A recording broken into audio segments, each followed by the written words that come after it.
Oke, baik. Selamat malam pemirsa yang mungkin sedang bergabung dengan diskusi kami. Sebelum lanjut, perkenalkan, saya Nikolaus Kombanov dari LBH Pos Merauke.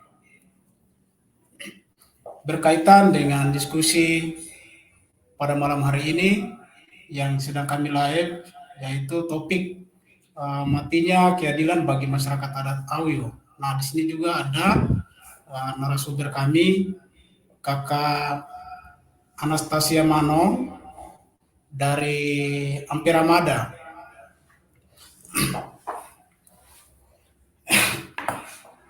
Nah, untuk nanti lebih lanjut, kawan-kawan, kami nanti kita berbagi sesi untuk berikan tanggapan-tanggapan dari kawan-kawan yang bergabung sama-sama dengan kami. Nanti ada sesi-sesi berikut ketika narasumber kami sedikit memaparkan ataupun topik yang kita buat malam hari ini, sehingga kawan-kawan juga bisa ikut partisipasi dalam pendapat ataupun pandangan yang nanti diberikan. Mungkin itu sedikit pengantar dari saya. Kemudian nanti waktu selanjutnya saya persilakan kepada Kakak Ana Mano untuk bisa bawa kami dalam diskusi live yang sedang berlangsung. Mungkin untuk Kakak Ana, saya persilakan. Oke, selamat malam. Sebelumnya izin, saya tidak bisa dengar teman punya suara karena kecil sekali. Oh iya, Kak? Bagaimana caranya nih, Abang?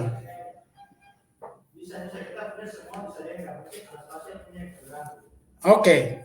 Kakak Ana jelas, Kak? Masih kurang besar. Tadi yang pertamanya iyo bagus suaranya.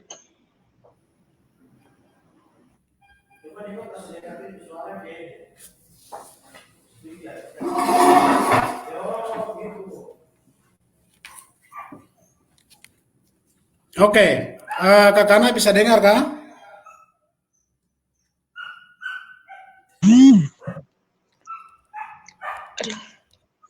Saya izin, saya keluar, saya masuk lagi ya. Coba. Oke, kita tunggu.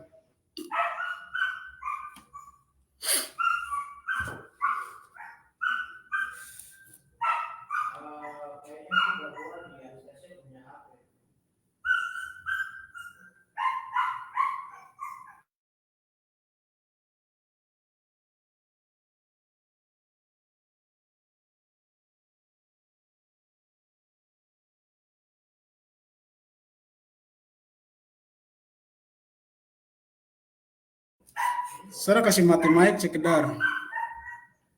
Jelas, Kak?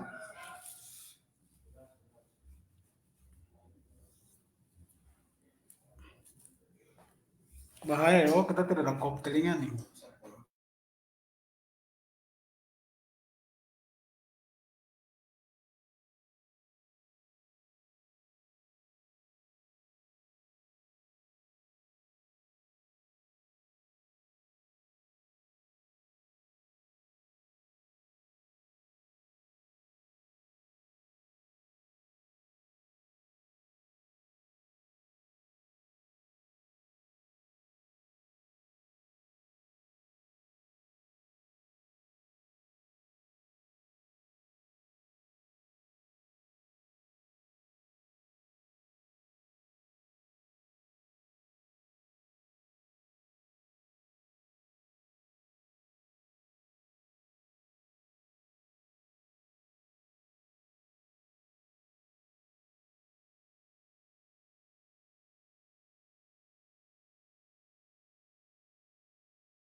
Halo.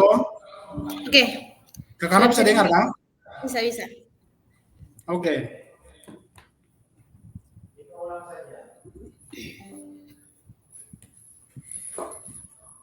Oke, ulang lagi ya, karena tadi gangguan teknis sedikit. Ah, baik. Selamat malam untuk pemirsa yang sedang bergabung dengan kami dalam diskusi live yang sedang berlangsung. Di sini sebelumnya perkenalkan, saya Nikolaus Kumbano dari LBH Pos Merauke. Ah, dengan beberapa ataupun ada narasumber yang nanti sebentar kita akan sedikit membahas terkait dengan isu yang hari ini kita sedang hadapi bersama. Uh, di sini juga ada Kakak Anastasia Mano dari Ampera Mada. Nanti ketika setelah pembuka nanti juga kita akan berikan sesi juga untuk Kakak Ana sedikit kan topik kita pada malam hari ini. Kemudian teman-teman juga yang bergabung bisa berikan pandangan, pendapat terkait dengan topik yang sedang berlangsung pada diskusi malam hari ini. Mungkin untuk sekedar pembuka dan juga sisi selanjutnya saya berikan kepada Kakak Anastasia. Untuk Kakak Ana dipersilakan. Ya, selamat malam. Ini langsung saja kah? Atau perkenalan dulu? Boleh, perkenalkan juga boleh, perkenalan diri maksudnya. Perkenalan diri Oh, boleh, setelah itu baru kita lanjut dengan pembahasan. oke. Terima kasih. Selamat malam buat semua, buat teman-teman yang lagi melihat diskusi kami di live, dan juga terima kasih buat Kakak Teddy dan teman-teman dari LBH Pos Merauke yang telah memberikan kesempatan buat saya kita berdiskusi bersama terkait dengan kasus masyarakat adat suku Ayu khusus Margaworo di Bovendigul yang dengan putusan yang memang tidak memuaskan dan sangat kecewa. Oke, perkenalkan, saya punya nama Anastasia Manong, perempuan tanah dari Bovendigul. Di sini saya sebagai juru bicara dari aliansi mahasiswa pemuda hak dan masyarakat adat Ampera Mada di Jayapura, dan aliansi ini kami berkoalisi bersama dengan teman-teman dari UKM di Halim Uncen, Volunteer Greenpeace, lalu ada Ikatan Mahasiswa Papua Selatan, ada Sahabat Koaki. Kami yang bersama-sama di sini mendampingi dan berkampanye terkait dengan kasus masyarakat adat suku Ayu Margaworo di PT Jayapura kurang lebih selama 7 bulan. Kami bersama-sama dengan kuasa hukum dan juga tim advokasi. Mungkin itu perkenalan singkat saya.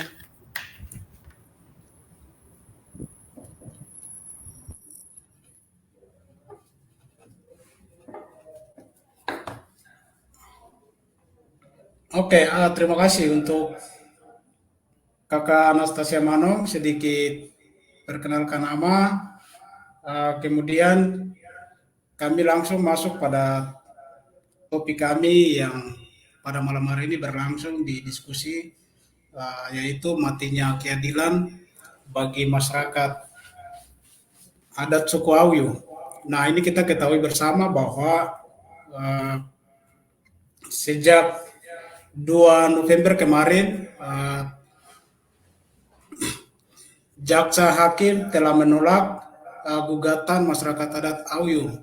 Nah, ini juga menjadi kejanggalan bagi kami dan juga lebih khusus untuk masyarakat adat suku Ayu, ya ini Margaworo, yang menurutnya kecewa dan juga bagi kami semua itu menjadi kejanggalan dan juga kecewa juga bagi kami semua, begitu. Sehingga mungkin perlu untuk dukungan bersama sehingga gugatan ini terus berlangsung, dan juga ada direncanakan untuk banding. Kemudian ini juga butuh dukungan bersama organ dan juga kita bisa mendukung. Dalam hal ini Margaworo yang sedang berjuang untuk hutan dan tanah hak wilayah mereka. sehingga kita bisa sama-sama saling support untuk bisa dorong sampai dengan di tingkat banding nanti. Mungkin itu sedikit uh, pengantar nanti sesi selanjutnya bisa diberikan oleh Kakak Ana untuk sedikit memaparkan, kemudian juga nanti ada tanggapan dari teman-teman bisa dimasukkan. Seperti begitu, mungkin untuk sesi berikutnya dikasih juga untuk Kakak Ana. Untuk Kakak Ana, silakan. Ya baik, ini teman-teman ambil tema tentang matinya keadilan bagi masyarakat adat Auyu. Jadi mungkin saya mau berbagi sedikit tentang kasusnya Marga Woro yang memang selama ini di sidang di PT UIN Jayapura mulai dari tanggal 13 Maret 2023 sampai dengan putusan tanggal 2 November 2023 di PT UIN Jayapura secara online. Kasus Marga Woro ini menarik perhatiannya banyak orang, pegiat lingkungan, lalu aktivis yang melihat bahwa Marga Woro ini dia menggugat sebagai pimpinan marga karena diangkat sebagai pimpinan marga. Jadi datangnya dia menggugat penanaman modal ini sebagai dinas yang berwenang memberikan izin kepada PT Indoasiana Lestari untuk masuk di wilayah adatnya Marga Woro dan beberapa marga lainnya di Tanah Auyu yang ada di Kabupaten Bovendigul di 2 distrik, distrik Fofi dan juga di distrik Mandobo, Kampung Ampera. Nah, teman-teman mungkin sudah ketahui bahwa suku Auyu ini suku yang besar di Papua Selatan, karena di Bovendigul dia ada di 6 distrik, di Kabupaten Mapi ada di distrik Edra di 1 distrik, lalu mungkin di pesisiran Merauke dan Asmat mungkin mereka juga ada ya. Dari putusan ini khususnya masyarakat adat suku Auyu dan juga Marga Woro ini merasa sangat kecewa sekali dengan putusannya hakim di PT UIN Jayapura. Hakim tidak melihat dengan adanya mempertimbangkan tentang prosedur AMDAL. Kalau dilihat kan kaitannya tuh terkait dengan AMDAL dikeluarkan, lalu ada izin lingkungan. Nah, AMDAL ini memang bermasalah sekali. Lalu ada juga protesan dari masyarakat yang memang tidak mendukung perusahaan itu, mereka protes bahwa tidak menerima perusahaan PT Indoasiana Lestari. Kami yang bergabung di aliansi ini pas mendengar tentang putusan itu kepala sakit juga. Bukan hanya kuasa hukum tapi kami juga yang mendukung selama ini nih membagi waktu, apalagi 1 minggu harus pergi ke pengadilan dengan teman-teman, lalu yang kita bikin di sana tuh tong pasang baliho di depan, tapi terus menguras tenaga, pikiran teman-teman. Lalu bagaimana kita mengumpulkan teman-teman tuh agak setengah mati untuk mendukung masyarakat adat Auyu. Jadi ada 2 teknis yang memang kita ambil, konsolidasi atas dan bawah, nonton juga beberapa kegiatan yang kami bikin untuk mengkampanyekan tentang hutan dan hak masyarakat adat, khususnya Marga Woro ini. Ada beberapa kegiatan yang memang kami pergi, yaitu kami nonton dan diskusi itu di beberapa asrama, khususnya di asrama Basis Selatan, lalu ada di teman-teman di asrama Bintuni juga kami pergi, lalu kami meminta dukungan dari teman-teman yang ada di Cipayung untuk membantu kami dalam membantu masyarakat adat Auyu nih dengan mencabut SK. Jadi kami pergi waktu itu bulan September, kami saya dan teman-teman dari Pemkri kami turun ke Dinas Penanaman Modal Provinsi Papua, lebih tepatnya di Jayapura tuh bersebelahan dengan Polda Papua. Kami pergi minta Dinas Penanaman Modal untuk cabut SK karena dia yang memberikan izin. Lalu berikutnya kami pergi ke DPR di Komisi 2. Waktu itu kami minta juga Komisi 2 di DPR Papua untuk harus bertanggung jawab. Lalu kami audiens sebelum adanya putusan, namun memang agak susah juga untuk pemerintah dia mencabut SK ini. Mungkin karena ada takut turun jabatan, atau mungkin pihak yang berwenang nih mungkin punya alasan lain terkait dengan kalau mereka mencabut SK ini. Jadi perjalanan ini memang sangat menguras tenaga, pikiran buat bukan kami sih, tapi tim advokasi juga yang ada di dalam kasus Margaworo yang membantu ini. Ada beberapa catatan yang memang saya ambil terkait dengan putusan ini. Yang pertama tuh hakim dia tidak melihat secara detail apa ya dari tujuan gugatan ini. Bukan hanya dia menyelamatkan bukan untuk generasinya, tapi untuk kita orang Papua juga, karena dia memberikan sumbangsi terhadap kehidupan buat kami yang ada di Papua terkait oksigen. Lalu secara ini pendapatnya teman-teman di aliansi bahwa cacat hukum karena banyak sekali masalah yang ada di dalam gugatan ini, tapi hakim tidak melihat.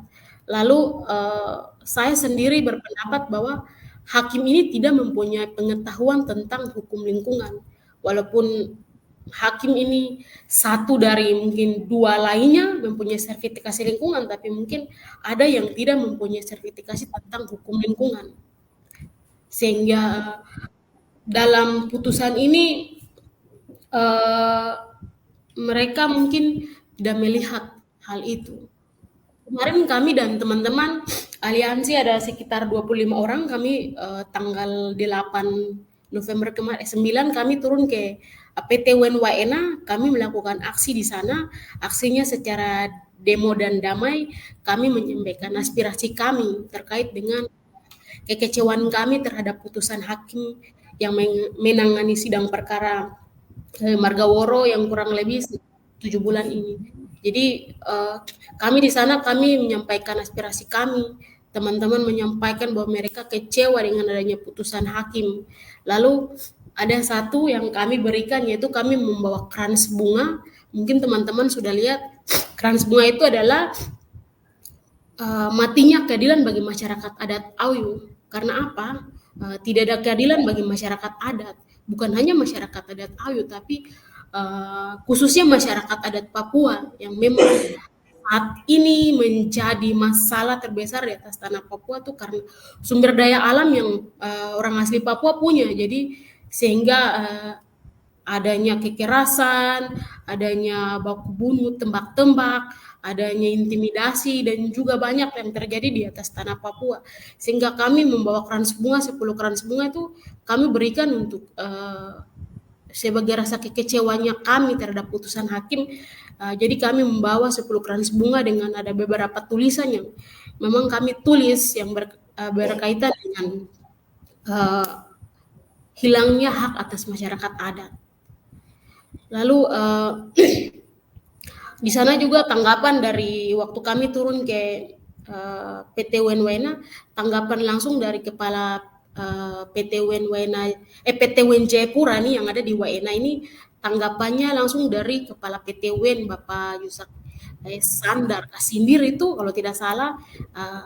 Dia menerima kami punya aspirasi dan dia mengatakan bahwa saya tidak bisa mengintervensi putusan dari hakim yang menangani kasus sidang perkara ini. Jadi silakan teman-teman melanjutkan banding ke PT Tun Manado. Jadi bukan lagi di PT Tun Makassar, tapi sudah pindah di PT Tun Manado. Lalu kami juga meminta dari koalisi, secara ini kami mendesak juga untuk mungkin Badan Pengawas Mahkamah Agung dan Komisi Yudisial memeriksa majelis hakim yang menangani perkara nomor 6 garing G garing LH garing 2023 garing PTW yang DPR tertanggal 13 Maret untuk bisa melakukan pemeriksaan kepada hakim yang menangani kasus ini. Lalu kami meminta juga kepada tim advokasi untuk bisa banding lagi terkait kasus Margaworo ini, sehingga kita bisa melihat proses yang berjalan di PTW ini, apakah ada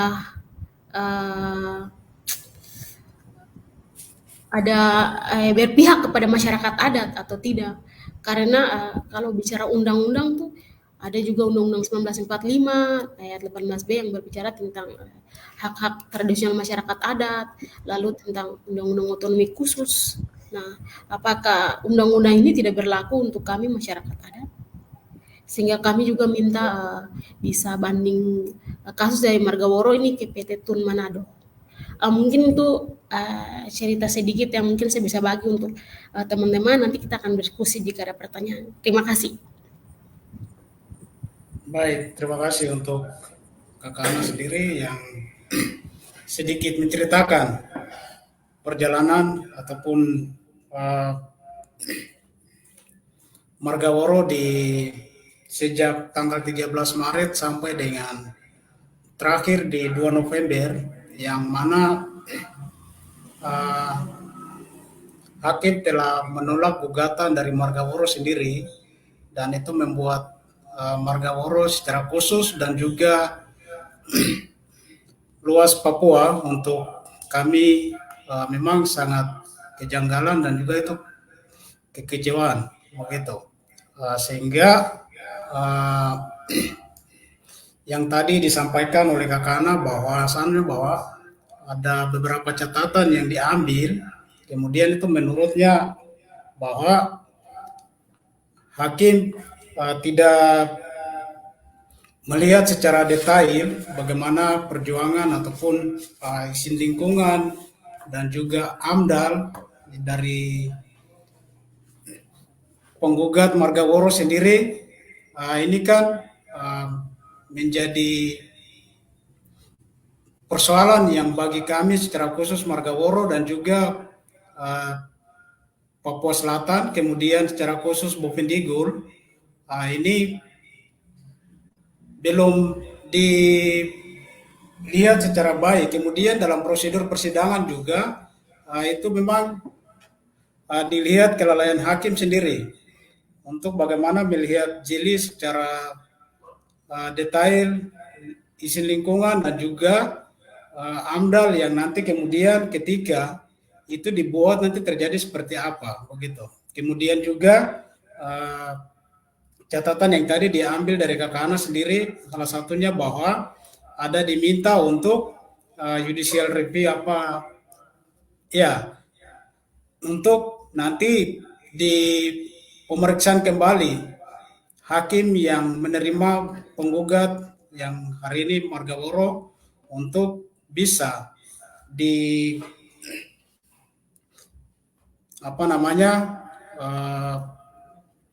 melihat kembali hakim yang telah menangani kasus Margaworo, karena memang ada kejanggalan-kejanggalan dalam putusan yang sedang berlangsung kemudian kemarin di tanggal 2 November kemarin. Kemudian adapun yang disampaikan hakim bahwa memang tidak sesuai prosedur karena izin lingkungan dan juga AMDAL itu memang menurut versinya mereka bahwa tidak ada ancaman ataupun tetap akan baik-baik ketika itu memang harus terjadi, tetapi memang menurut pandangan dan juga Margaworo sendiri itu menjadi ancaman ketika izin lingkungan itu lepas dan juga AMDAL itu tidak terarah dengan baik, kemudian tidak ada perjelasan yang baik begitu. Mungkin yang tadi Kakak Ana sampaikan sedikit menceritakan perjalanan yang hari ini sama-sama langsung berdampingan dengan Margaworo, sama pun juga dengan kuasa hukum Margaworo yang sedang berjuang sama-sama dan saling mendampingi. Mungkin sedikit pemaparan, nanti ada masukan ataupun tanggapan dari kawan-kawan bisa berikan pendapat masing-masing. Mungkin di sini ada beberapa teman-teman yang sudah bergabung bisa, ataupun ada Abang Edi sendiri, Abang Teddy bisa nanti berikan pandangan ataupun tanggapan, boleh dipersilakan untuk teman-teman yang bergabung.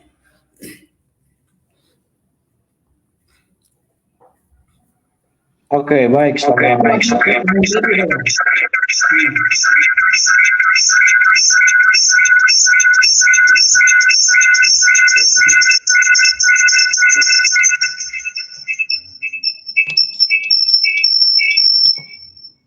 Oke, baik. Selamat malam kawan-kawan. Saya surat dengar ya.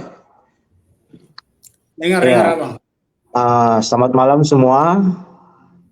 Saya mau kasih tahu juga kalau malam hari ini Kakak Ngurah juga ada bergabung dalam kita punya diskusi di malam hari ini. Harapannya nanti Kakak Ngurah juga bisa berbagi terkait dengan bagaimana dengan tema kita malam hari ini, matanya keadilan bagi masyarakat adat Ayu yang hari ini memperjuangkan hak mereka terkait dengan perusahaan sawit PT Indo Asiana Lestari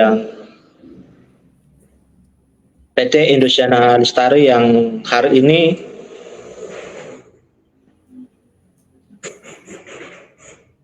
mohon maaf, ini terlalu banyak keributan di sini. Ya, jadi terkait dengan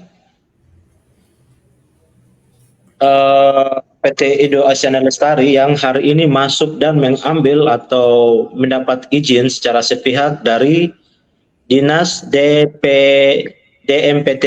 DMPTSP Provinsi Papua tanpa melakukan koordinasi kepada pemilik hak wilayah yang kemudian secara sepihak itu mencaplok wilayah adat dari masyarakat adat Ayu khususnya Marga Woro.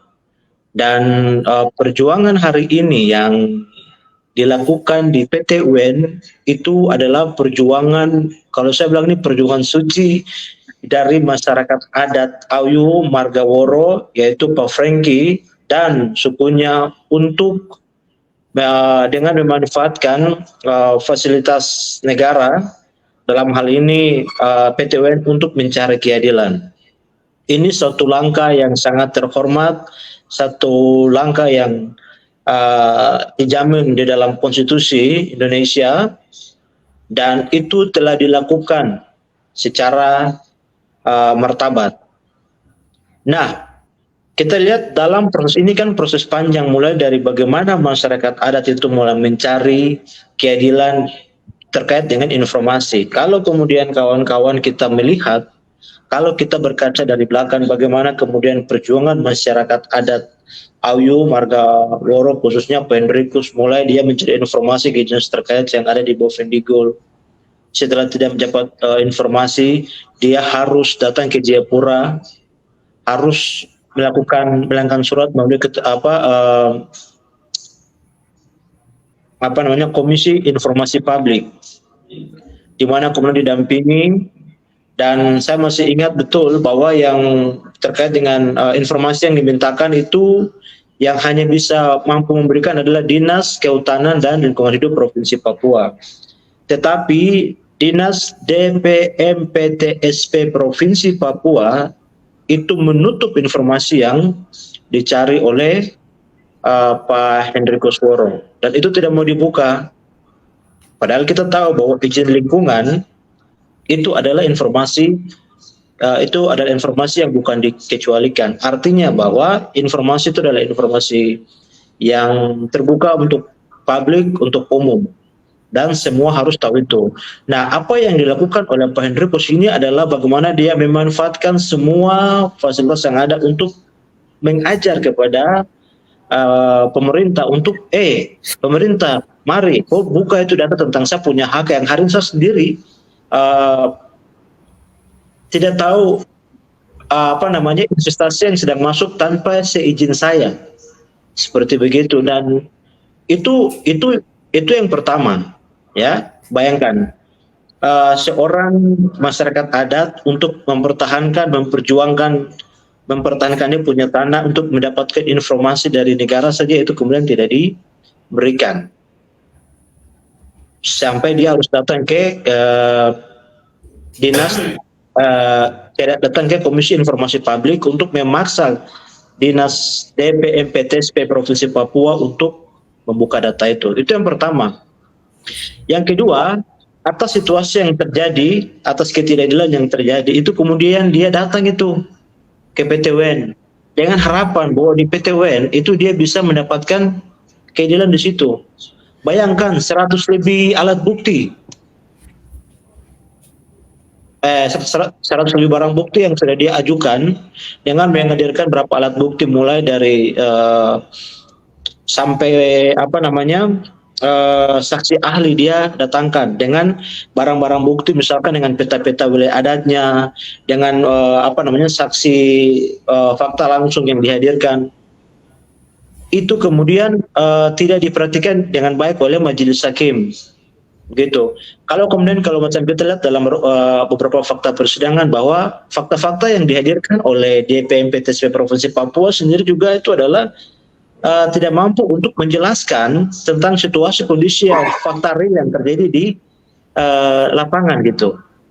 Nah, tetapi kemudian ketika dalam putusan akhirnya itu kemudian majelis hakim itu menolak. Yang kemudian menjadi pertanyaan bagi masyarakat adalah kok bisa ya dengan sekian banyak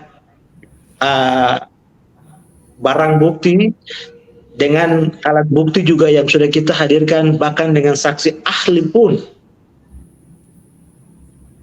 itu kemudian PT UN pada akhirnya kemudian memutuskan sesuatu yang sangat-sangat kontroversial, yaitu menolak dan menyarankan kepada Pak Franky untuk kemudian melakukan pada tingkatan banding terhadap putusan tersebut. Ini adalah bentuk ketidakadilan bagi orang asli Papua itu sendiri, yang dia berjuang atas kebenaran mempertahankan dia punya tanah yang diambil secara sepihak. Itu jelas itu. Yang kedua juga, ini juga untuk kepada dinas DPMPTSP Provinsi Papua. Kita tahu Undang-Undang Otonomi khususnya perlindungan terhadap hak masyarakat adat, itu pun juga tidak diperhatikan dan dipertimbangkan oleh majelis hakim. Ini jelas bahwa yang terjadi bagi masyarakat adat Ayu adalah ketidakadilan. Suara-suara yang disampaikan baik dari kawan-kawan dari masyarakat adat sendiri, dari para pemerhati lingkungan, para aktivis HAM, untuk bagaimana kemudian majelis hakim memperhatikan itu juga kemudian diabaikan. Seperti begitu. Nah, ini adalah bentuk daripada ketidakadilan yang hari ini dirasakan, dialami oleh masyarakat adat Ayu itu sendiri. Dan hari ini yang kita rasakan, dan cerminan putusan majelis hakim kemarin itu kan kemudian menunjukkan bahwa bagaimana ketidakadilan ke depan yang akan dihadapi bagi para calon-calon korban dari masyarakat adat Papua itu sendiri. Kemudian kita menimbulkan pertanyaan, apakah masih ada keadilan bagi masyarakat adat Ayu di lembaga peradilan di Indonesia? Jangan-jangan kemudian atas dasar kebenaran yang dimiliki oleh masyarakat adat Ayu, meskipun kemudian dia berjuang lewat PT UN, ujung-ujungnya juga nanti akan ditolak seperti apa yang hari ini dia alami oleh masyarakat adat Ayu. Apakah negara dalam hal ini akan mampu memberikan rasa keadilan bagi masyarakat adat Ayu?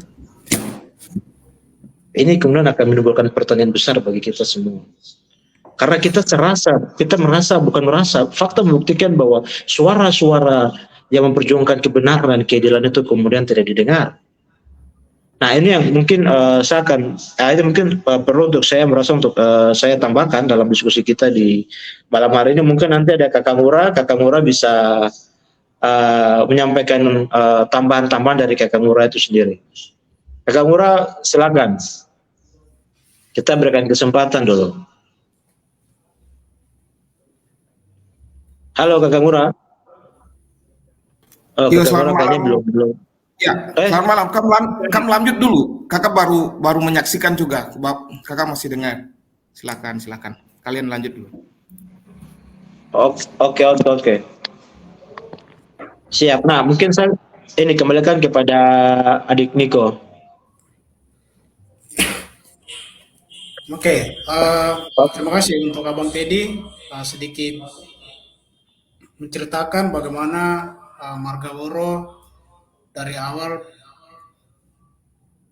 berjuang untuk keadilan atas hak ulayat yang hari ini menjadi target dan sasaran PT Indonesia Lestari. Kemudian dia sudah berjalan dari mulai mencari dan juga menyiapkan dokumen dan bukti-bukti lainnya, kemudian mencari di mana tempat yang bisa untuk dia mendapatkan dukungan, kemudian membuat gugatan kepada DPM PTSP di PT UN Jayapura. Dan kemudian memang di putusan kemarin itu menjadi kejanggalan, dan menurut kami bahwa hakim sendiri juga tidak secara detail melihat dengan bagaimana situasi ataupun perjuangan Margaworo ini memang benar-benar menjadi ancaman untuk hak rakyat mereka, sehingga putusan kemarin itu memang menjadi kejanggalan. Dalam hal ini yang dilihat bahwa keadilan untuk masyarakat secara khusus Margaworo ini memang tidak diakomodir dengan baik, sehingga itu menjadi dukungan penuh juga untuk masyarakat Woro sendiri, kemudian aliansi mahasiswa dan berbagai organ yang ada, kemudian juga penegak aktivis HAM juga. Mungkin bisa kita sama-sama melihat juga bahwa memang kejanggalan putusan yang kemarin itu memang kelalaian dari hakim sendiri, sehingga memang Margaworo sendiri ini memang tidak dapat efek jera dari beberapa persidangan yang kemudian sudah dilewati sampai dengan putusan kemarin. Itu memang tidak ada efek jera bagi mereka. Hal ini untuk keadilan yang didapatkan nanti. Kemudian hutan dan hak rakyat mereka itu bisa tidak dikembalikan begitu. Untuk mereka ambil sendiri. Mungkin seperti begitu dari teman-teman yang lain. Kemudian ada masukan ataupun tanggapan terkait dengan kita punya diskusi malam hari ini, bisa disampaikan, ataupun Kakak Ana sendiri ada sedikit mau berbagi cerita, boleh dipersilakan.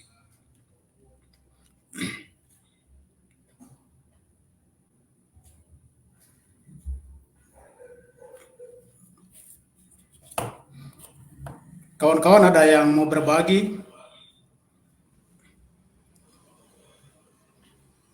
Atau langsung Kakak Ana sendiri untuk bisa berbagi cerita lagi? Oke, mungkin saya akan melanjutkan lagi dari putusan sidang ini. Jadi dari dia punya materi putusan sidang yang saya lihat itu hakim dia melihat tentang adanya elema. Nah, elema ini saya sendiri juga kurang paham sebenarnya siapa yang bentuk elema itu, lalu elema ini tugas dan fungsinya untuk apa. Nah, lembaga masyarakat adat ini. Jadi ada satu surat dari waktu kami sidang yang dibawa oleh Dinas Penanaman Modal waktu itu di pengadilan. Jadi mereka menunjukkan satu surat yang mewakili marga dalam memberikan tanahnya kepada PT Indonesia Lestari. Nah, di sini mungkin saya mau sedikit menegaskan elema ini secara adat untuk masyarakat adat Bovendigul itu elema tidak mempunyai hak dalam memberikan atau melepaskan tanah adat yang ada di sana, karena yang punya hak dalam melepaskan dan memberikan tanah adat sendiri adalah pimpinan kepala marga. Jadi mungkin ada kejelasan juga terkait dengan LMA. Lalu di dalam surat itu LMA yang diberikan izin ini kan sudah beda suku, lalu sudah beda wilayah tanah adat ya, yang dia memberikan sebagai perwakilan untuk memberikan tanah adat dari suku Auyu ini kepada PT Indo Asiana Lestari. Nah, ini nih apa menjadi satu catatan juga, karena LMA ini tidak punya kewenangan dalam melepaskan dan memberikan tanah adat kepada orang lain. Lalu dari yang kita ketahui kan Margaworo dalam hal Kakak Franky ini dia tidak mendukung adanya, tidak menerima adanya perusahaan PT Indo Asiana Lestari kepada tanah adat. Kenapa? Karena suku Auyu itu mereka adalah suku yang meramu dan apa yang disediakan alam itu mereka hidup sudah.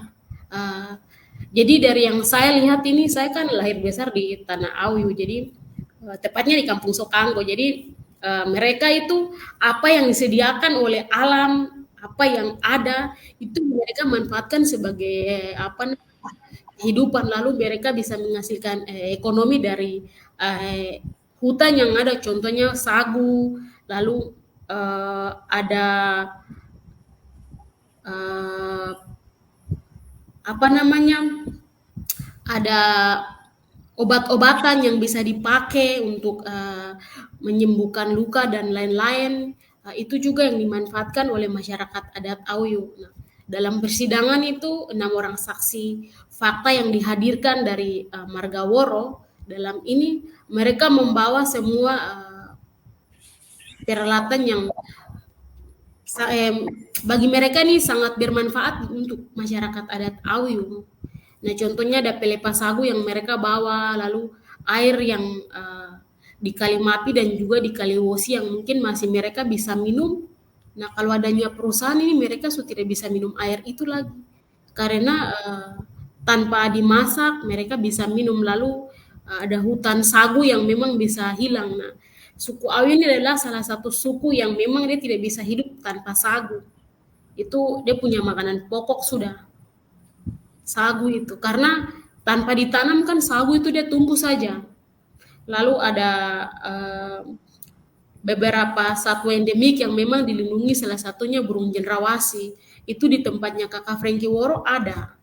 Nah, perusahaan ini dia masuk dengan 2000 sekian dia masuk di tanah adatnya Kakak Franky Woro, berarti hilang sudah. So, tidak ada lagi. Lalu nanti dia mau apa namanya, generasi anak cucu dia mau hidup di mana? Tidak mungkin dia pergi ke tanah marga di misalnya di Mukri sebelah, atau tidak mungkin dia pergi ke Hamagi sebelah, dia pergi cari makan. Itu yang ada tuh masalah besar buat Kakak Franky punya marga, karena dalam adat, secara adat itu tidak bisa pergi ke tanah hak milik orang lain kecuali izin, dan ketika diizinkan, kalau tidak izinkan ya tidak bisa. Dan perusahaan ini dia masuk ini memang menjadi ancaman besar untuk Kakak Franky dan juga masyarakat adat Auyu yang ada di sekitarnya, yang tidak didebatkan dalam pembuatan AMDAL. Kalau kita kembali kan, karena memang masyarakat di sana tidak tahu, dong tidak tahu tuh perusahaan sawit itu, dong cuma tahu tuh kan apa yang disediakan alam itu yang dong makan. Ketika dong tahu bahwa itu memang sangat berancam untuk kehidupan mereka, ya mereka tidak mau menerima kelapa sawit itu. Apalagi kelapa sawit ini kan tumbuhan rakus air, yang ada nanti dia kasih sungai di Kalimapi merah, Kaliwosi merah. Lalu kalau Kalidigul ya memang di pesisiran itu kan sudah ada satu distrik ya, ada Korindo yang memang perusahaan raksasa tua Bangka di situ, jadi memang mungkin di Sulawesi merah di bawahnya itu. Lalu untuk dukungan ini kami dari teman-teman pemuda dan juga mahasiswa ini, teman-teman di Papua Selatan ini sangat minim dalam mendukung tentang bicara tentang ekosop. Mungkin teman-teman bicara tentang sipol ya mereka akan maju ke depan. Kalau tentang ekosop mereka mungkin masih ragu-ragu. Tapi mungkin ada teman-teman yang dari selatan yang memang ada di dalam kita punya live ini. Saya mengingatkan juga untuk pentingnya kita punya hutan untuk kita jaga. Kalau kita semua bicara tentang sipol ya sudah. Kok hutan nanti kok bicara-bicara kok tidak tahu di belakang orang sudah datang langsung dong lelang kopu tanah. Contohnya kayak sekarang yang terjadi nih. Dong bisa memanfaatkan orang-orang yang memang berada di situasi dan posisi-posisi tertentu untuk memberikan tanah adat kepada orang lain. Itu catatan juga buat kita teman-teman yang ada di Papua Selatan. Ya mungkin karena masih ya kita masih membawa tentang suku-suku yang ada di dalam. Sehingga mereka tidak melihat ini. Dan juga dampak dari perusahaan untuk kita yang ada di daerah Bovendigul, khususnya di pesisiran Sungai Digul, Kalimapi, dan juga Kabupaten Mapi. Dengan nanti adanya perusahaan sawit ini, kita terancam. Mungkin saya sudah bisa minum air yang ada di Kali Digul lagi. Mungkin saya sudah bisa pergi mancing-mancing di Kali Digul lagi dengan perahu. Palingan saya pergi mungkin saya potong pisang saya pulang karena air yang di dalam sungai itu sudah tercemar. Di dalam situasinya perusahaan itu dia masuk. Jadi mungkin kita ini bagaimana cara mungkin kita bisa mempertahankan kita punya tanah adat dari adanya investasi, adanya kerusakan hutan, mungkin yang memang akan memberikan kita hidup akan susah lah kalau memang tidak ada hutan itu. Kalau teman-teman yang sudah hidup di kota, sudah beradaptasi dengan kota ya mereka tetap tidak peduli dengan hal itu. Tapi kalau tong yang tinggal di kampung ini, kalau kau tidak punya harta tuh identitas itu sudah, kau tidak bisa hidup. Apalagi kita di sana secara adatnya tuh orang bekerja kebun, tanpa tanah kita tidak bisa hidup, tanpa sagu pun kita tidak bisa makan dan hidup juga. Nah mungkin itu saja yang bisa saya berbagi.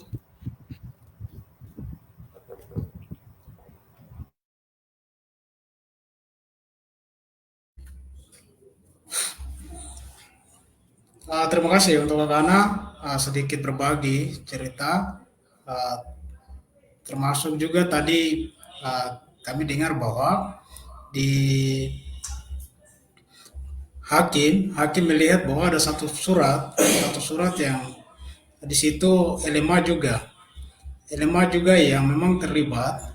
Kemudian hari ini kita lihat bahwa LMA itu kan tidak punya kewenangan penuh dalam hal ini, pelepasan hak wilayah marga-marga yang kemudian nanti menjadi target sasaran investor ataupun perusahaan lain begitu. Ini kan LMA juga salah menyalahgunakan kewenangan sehingga itu sebuah kejanggalan yang memang dia sudah langsung intervensi untuk mengambil kewenangan untuk pelepasan hak wilayah. Hal ini juga Marga Woro yang kemudian tadi disampaikan. Nah itu surat dari LMA. Kita lihat bahwa itu LMA tidak punya kewenangan. Dia tidak bisa sampai dengan intervensi hak wilayah Marga Woro. Jangan-jangan dia juga bisa pemetaan juga sampai dengan submarga yang ada di Tanah Auyu, begitu. Kemudian itu juga wanti-wanti untuk kita juga bisa antisipasi bahwa jangan-jangan sampai LMA juga ini punya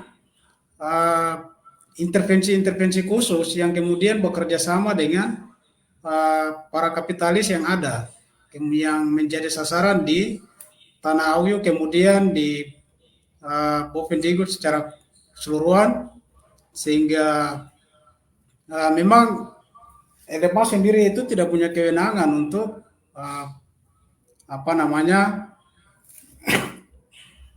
membuat putusan ataupun pelepasan hak wilayah dari marga itu sendiri. Jadi memang ini kejanggalan untuk kami, nanti bisa kita lihat untuk apa namanya kewenangan daripada LMA ini sendiri. Dia tidak punya hak untuk apa namanya membuat ataupun memetakan wilayah-wilayah tersebut ataupun marga ya dengan hak wilayahnya sendiri. Begitu. Oke, ini kok kakak masuk ya? Mungkin dari Abang Tini sendiri ada? Ya, nanti sebelum kakak Ngura saya dulu ya. Ya, jadi ini menarik. Ini satu persoalan mendasar yang hari ini kita melihat di selatan banyak sekali cerita-cerita tentang itu LMA dong setuju jadi. Ini pertanyaan mendasarnya adalah LMA itu punya kewenangan apa dalam memutuskan. Yang kedua jadi pertanyaan siapa yang kasih kewenangan itu kepada LMA. Yang ketiga itu LMA putana kan.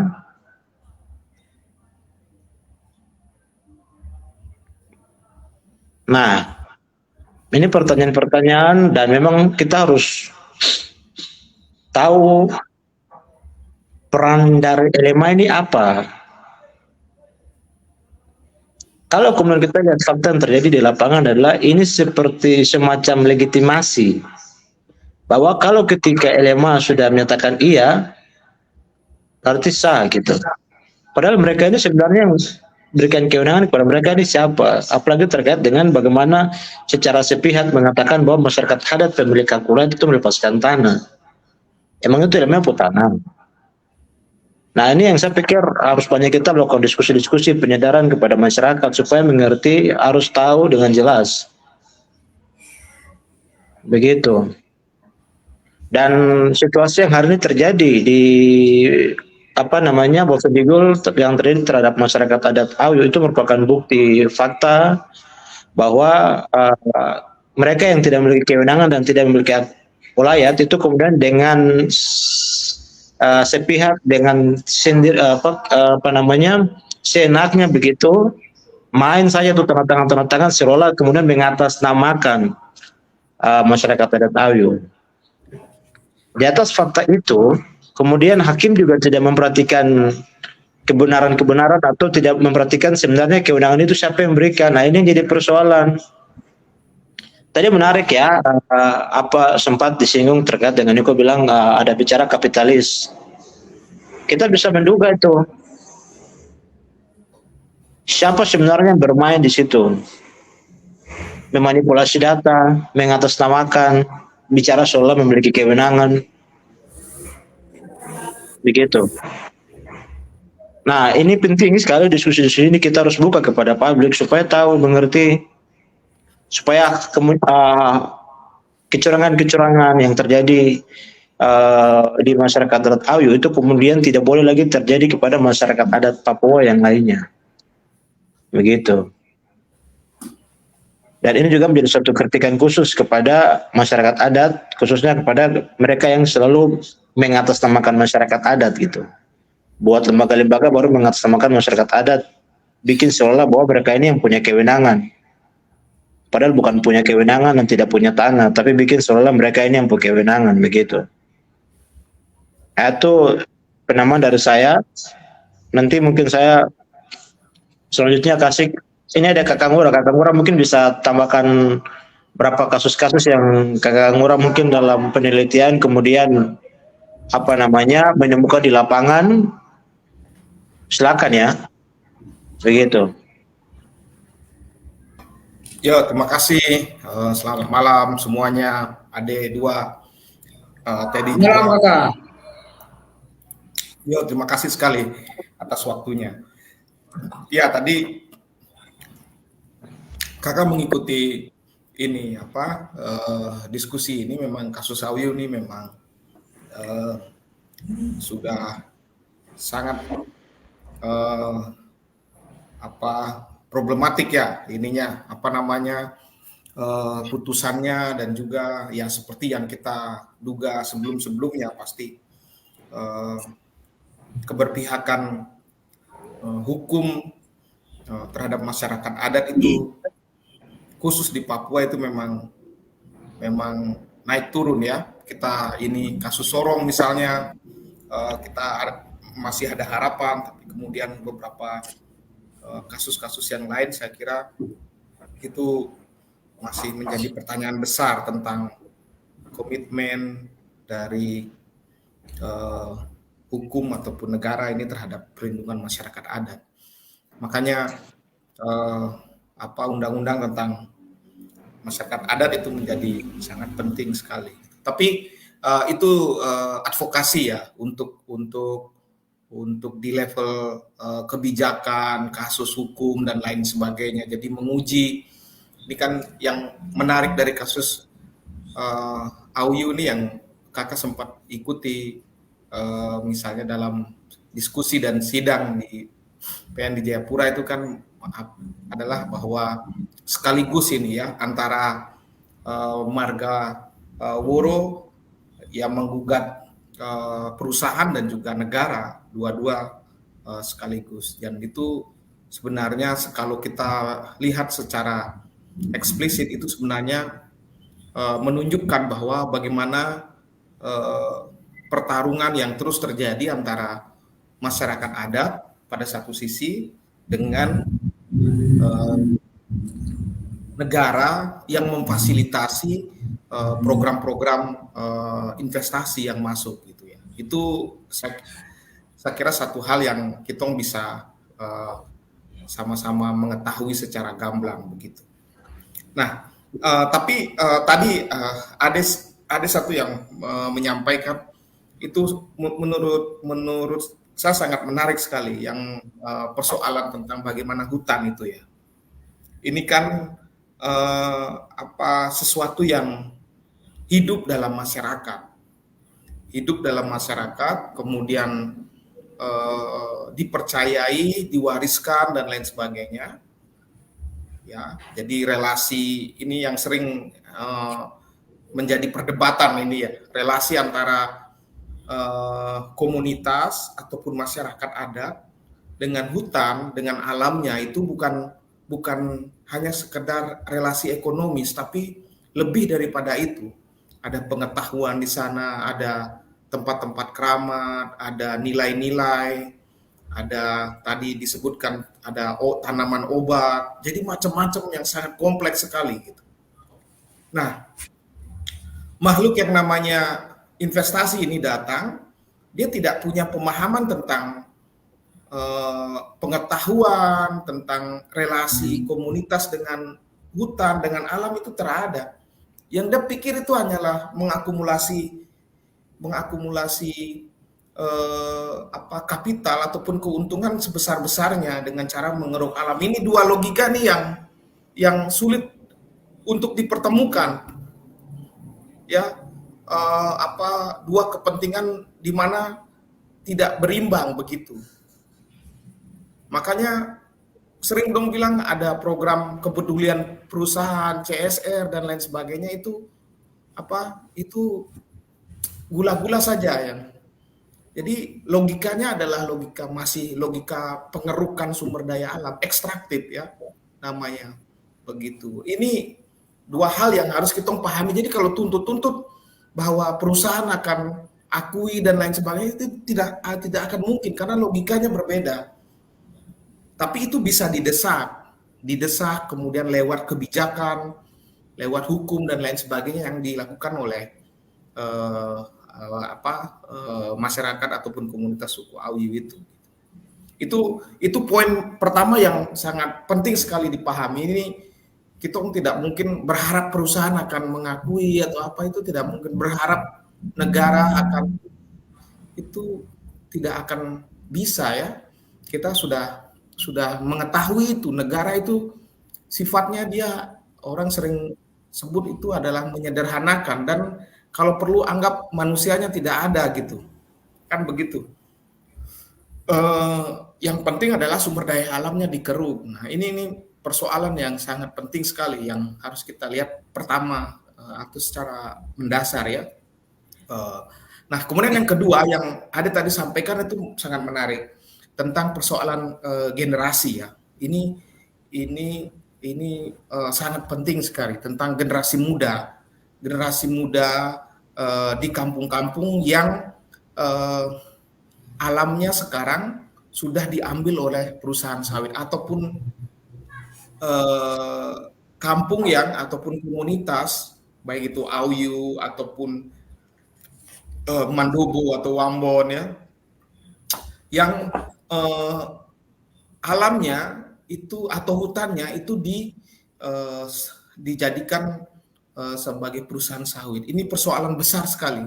Bagaimana generasi-generasi muda itu tidak lagi memilih untuk berkebun ataupun memanfaatkan hasil alam yang ada di kampung, tapi lebih menjadi buruh di kebun kelapa sawit, ya, atau misalnya bermigrasi ataupun pindah ke kota.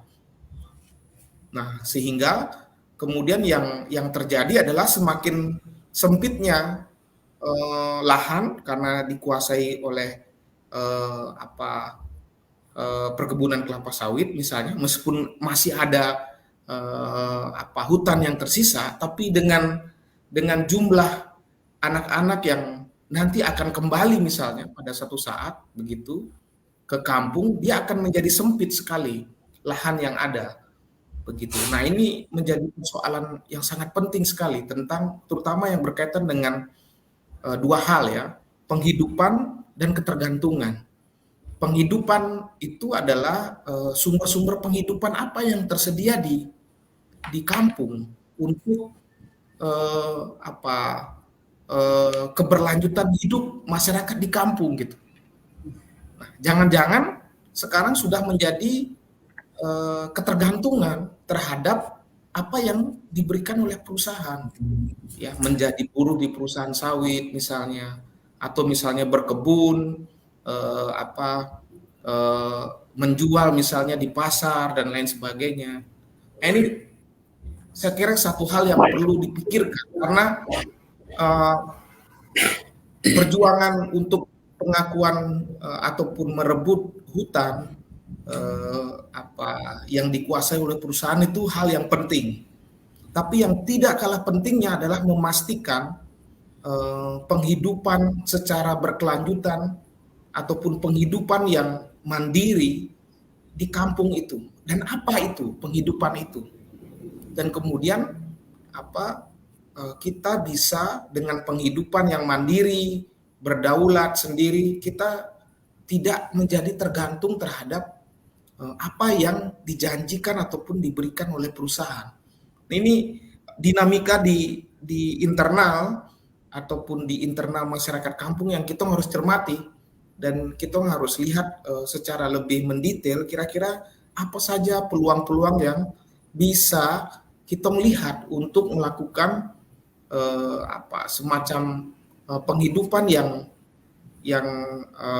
menjanjikan bagi masyarakat, begitu ya, bagi masyarakat kita di kampung begitu, sehingga mereka tidak lagi kalah di pasar misalnya dengan para migran yang datang, atau misalnya tergantung terhadap perusahaan, ya, Supermi, beras dan lain sebagainya, disubsidi terus perusahaan sehingga kemudian menjadi perusahaan ini baik dan lain sebagainya, kasih kitong ini dan lain sebagainya begitu ya. Jadi ini situasi-situasi yang harus kita melihat secara lebih grounded ya, secara lebih detail di lapangan seperti apa agar kita bisa melanjutkan advokasinya begitu. Seharusnya bisa melanjutkan advokasi ke hal yang lebih bersifat ke depan ya, ke masa depan, penghidupan yang bisa untuk membuat masyarakat di kampung menjadi mandiri, kemudian tidak tergantung dengan pemerintah ataupun perusahaan. Itu kan cita-cita kita ya, tapi kan situasinya menjadi semakin kompleks begitu. Saya kira itu saja tadi yang ingin saya sampaikan. Semoga ada gunanya. Terima kasih, saya kembalikan.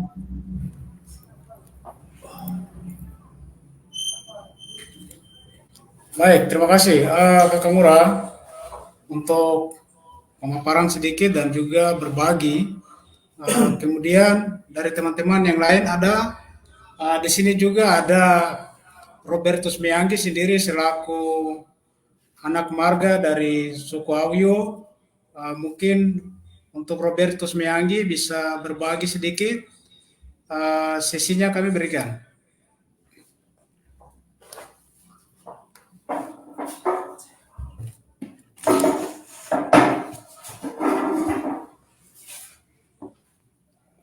Baik, terima kasih.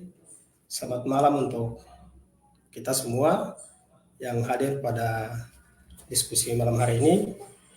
Saya Robert dari Awi juga, khususnya tepat di Kampung Anggai, Distrik Jair, Kabupaten Boven Digul.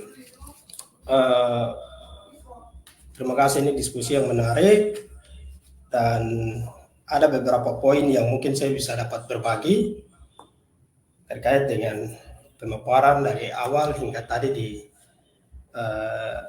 abang yang baru saja sharing atau memberikan gambaran-gambaran. Di sini saya catat ada sekitar 6 poin, tapi mungkin saya akan berbagi karena saya juga mengalami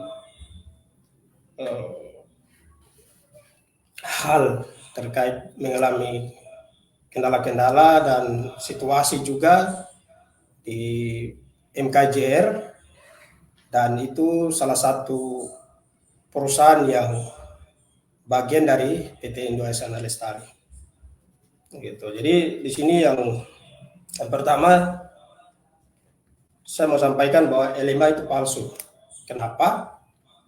Karena yang kita tahu bahwa LMA suku Awoyo itu yang sekarang menjabat itu Papius Suam, itu yang LMA suku Awoyo sekarang. Tapi kalau yang tadi saudara Tasya sampaikan bahwa dari Dinas Penanaman Modal terpadu satu pintu Provinsi Papua ada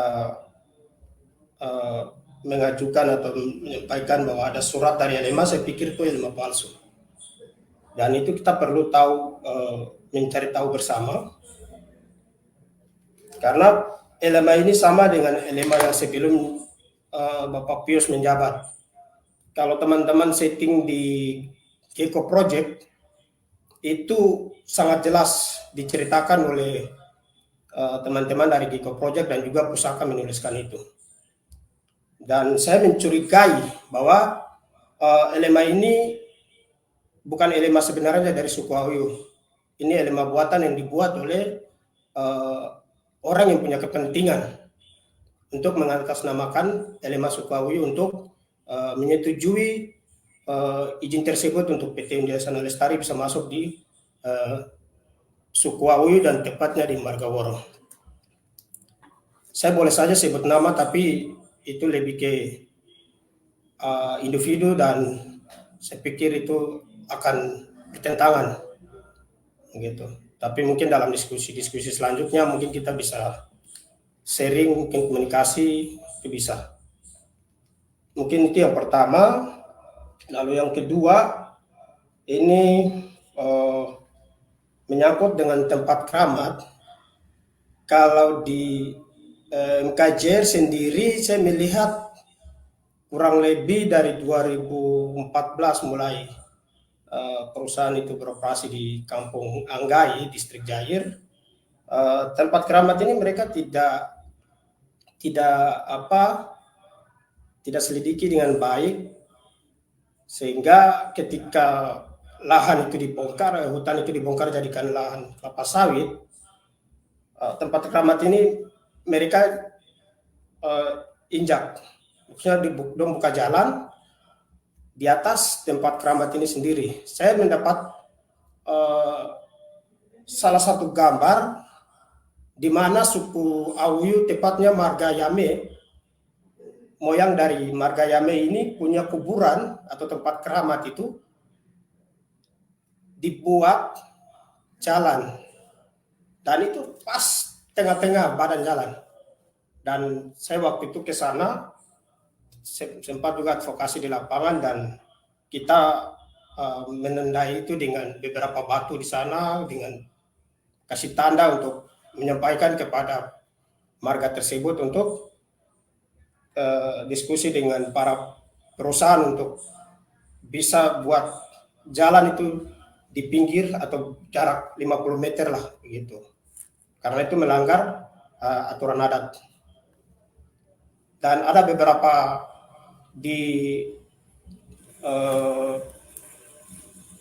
ada salah satu perusahaan juga di sekitar MJR juga itu perusahaan kayu.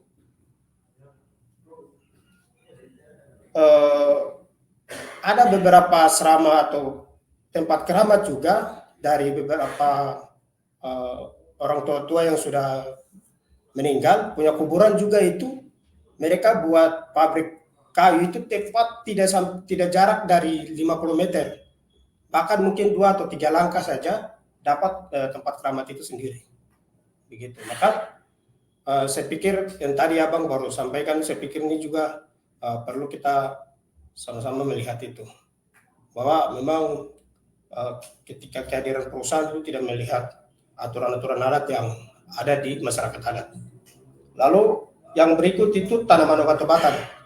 Nah, yang tanaman obat-obatan ini kalau ini berbagi di Kampung Anggai juga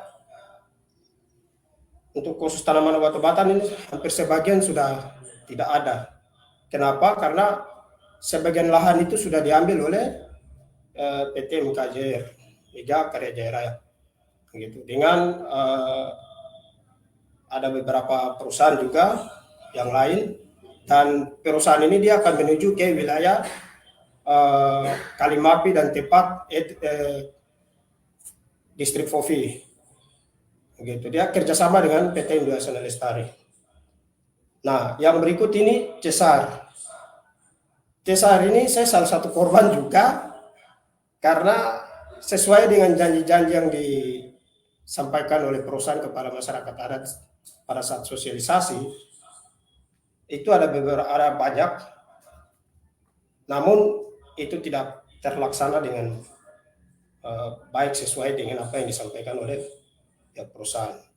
Dan saya salah satu korban, maksudnya saya waktu itu diberikan bantuan pada saat 2017 saya kuliah, dan bantuan itu dicabut oleh perusahaan dengan alasan yang pertama itu menjatuhkan nama baik marga. Lalu yang kedua, menjatuhkan nama baik perusahaan. Yang ketiga tuh kami dari Marga Mianggi punya wilayah tanah adat itu belum dibongkar oleh perusahaan tersebut, sehingga saya tidak punya hak untuk mendapatkan bantuan Cesar itu sendiri. Gitu. Padahal kalau secara aturan bahwa perusahaan ini beroperasi di kampung tersebut, berarti saya punya hak juga untuk mendapatkan bantuan dari Cesar itu sendiri, begitu. Namun hal yang terjadi itu tidak diberikan bantuan Cesar. Jadi di 2019 bantuan Cesar dari perusahaan kepada saya secara pribadi itu dicabut karena 3 alasan yang tadi, begitu. Nah, yang berikut ketergantungan. Nah, ketergantungan ini benar juga yang tadi disampaikan oleh Abang tadi, mohon maaf saya tidak hafal nama, tapi saya pikir ini penting dan baik juga untuk kita lihat sama-sama bahwa memang ketika kehadiran perusahaan itu membuat kita tuh ketergantungan. Karena di Anggais, saya secara pribadi melihat masyarakat itu lebih fokus kepada pekerjaan perusahaan dibandingkan usaha-usaha lain. Misalnya macam tanam sayur, lalu buat usaha-usaha kecil-kecilan itu sudah tidak ada. Dan mereka lebih kepada pekerjaan perusahaan. Jadi setiap hari kerja dan tunggu bulan pas gajian ya gajian, terima gaji, habis itu habis diutang, kita lanjut dengan kita punya pekerjaan setiap hari di perusahaan. Jadi memang terkait dengan kita gantungan ini memang sangat nyata dan itu memang terjadi, dan saya sendiri juga merasakan hal itu, begitu. Karena masyarakat sudah tidak lagi pangkur sagu. Karena saya biasa libur ke sana itu saya tanya, kok kamu kenapa cuma hanya fokus kerja di perusahaan? Kenapa tidak buat kebun, tanam sayur supaya kita tidak terlalu berharap kepada perusahaan begitu. Ketika gaji itu habis kan ada usaha-usaha lain yang kemudian bisa membantu kami untuk mencukupi kebutuhan ekonomi dalam rumah tangga begitu. Nah, itu yang sering saya biasa sampaikan kepada secara keluarga pribadi dan juga mama orang yang lain yang bekerja di sana begitu. Dan yang berikut itu ruang hidup. Ruang kehidupan ini saya pikir ketika kehadiran perusahaan juga mereka punya ruang ini semakin sempit karena sebelum adanya perusahaan itu mereka punya ruang untuk mencari makan dan mencari kebutuhan ekonomi, bahkan yang lain-lain itu bebas, mereka bisa melakukan itu. Tapi dengan kehadiran perusahaan itu juga sangat membuat mereka semakin ruang hidupnya semakin kecil begitu dengan kehadiran perusahaan. Terus yang berikut, kami juga di sana itu sudah kehilangan air bersih. Nah, ini juga yang penting juga, teman-teman juga harus tahu bahwa mama-mama yang kerja juga di sana itu kadang bisa tidak mandi. Kenapa? Karena sungai-sungai yang dari hutan itu sudah dicemari oleh pembongkaran hutan itu sendiri. Jadi ketika hujan itu akan tercemar dari atas sungai ke bawah. Jadi air itu yang jernih sudah beralih ke kayak susu ya, kalau mau dibilang susu kuning lah begitu. Jadi sampai dengan sumur-sumur kalian juga itu ketika musim kering begini mereka akan kehilangan air bersih untuk kebutuhan kebutuhan pribadi atau kebutuhan rumah tangga begitu. Dan banyak juga mama juga yang tidak diberikan cuti haid, bahkan dengan cuti melahirkan, itu kalau yang ibu-ibu yang kerja di perusahaan gitu. Jadi perusahaan ini memang saya pikir sangat buat kita punya ruang hidup ini semakin sempit, dan beberapa tahun kemudian kita akan kehilangan ruang hidup itu sendiri begitu. Nah, mungkin itu sedikit berbagi dari beberapa poin yang tadi sudah saya sampaikan. Terima kasih.